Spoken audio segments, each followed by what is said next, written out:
there's a sea that way.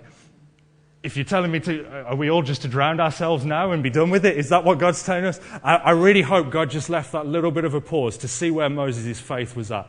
Because I really hope that as he goes into verse 16 and says, but lift up your rod and stretch out your hand over the sea and divide it. At that point, Moses says, right, now God's told me which direction to move forward in as well. Because when God calls us to move forward, quite often he doesn't give us the direction straight away. He doesn't give us every step of the way. He tells us to start moving.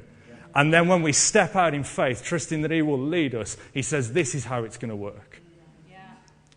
I really hope that dramatic pause was there.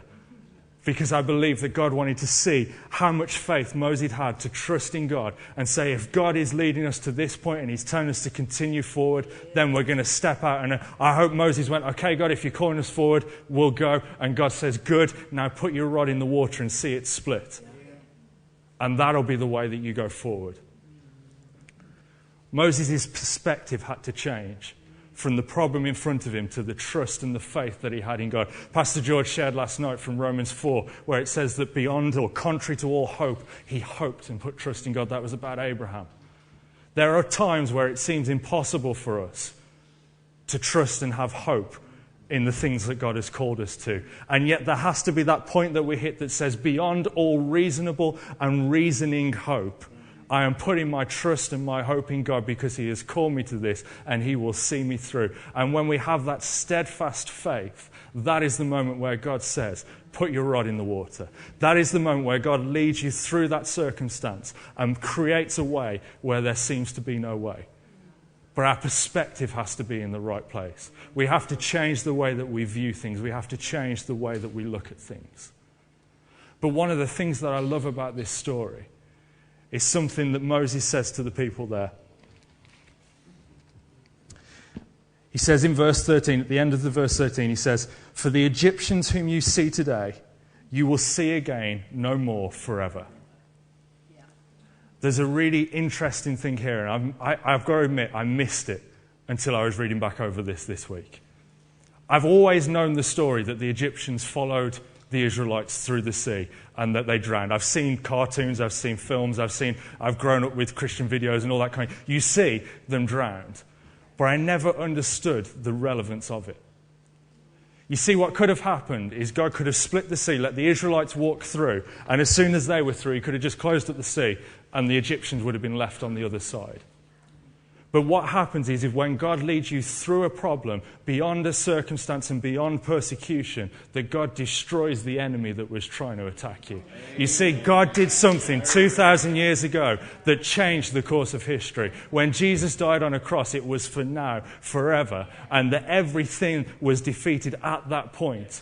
And so when God leads you through that, not only does he put a block between you and the problem, but he destroys the problem. He destroys the enemy that would try and attack you. He destroys that thing that would try and come against you. That no longer has a place or a hold in your life. And when you see the limits in your life and see God lead you through that, that no longer has a hold or a limit on your life because God has took you from that, through that, and destroyed it so that you can stand in the victory that God has called you to. But if Moses' perspective was wrong, he would have never moved from that beach next to the sea. Yeah. Moses would have sat there making sandcastles till the Egyptians came and killed them. And so many of us sit on the beach making sandcastles, trying to make the best of a bad situation. Let's suffer, but at least have a little bit of fun while we're doing it. So many of us sit on that beach till the moment that we die from the persecution around us, rather than saying, God, if you are leading me, then I will continue in the faith that you have called me to and in the direction that you are leading me. I will not settle for the people that are telling me I can't do it. I will not settle for the persecution that is coming against me, and I will not settle for the problem that is standing in front of me, but I will step forward in all that you are calling me to, kick my sandcastle down and get to the other side, knowing that you will destroy everything that would come against me, because greater is he that is in me than he that is in the world. Amen.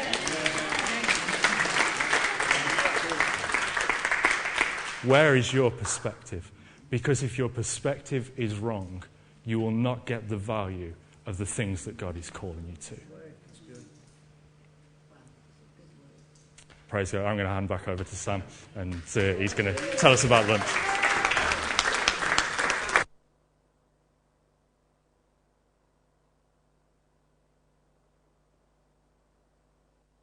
Amen.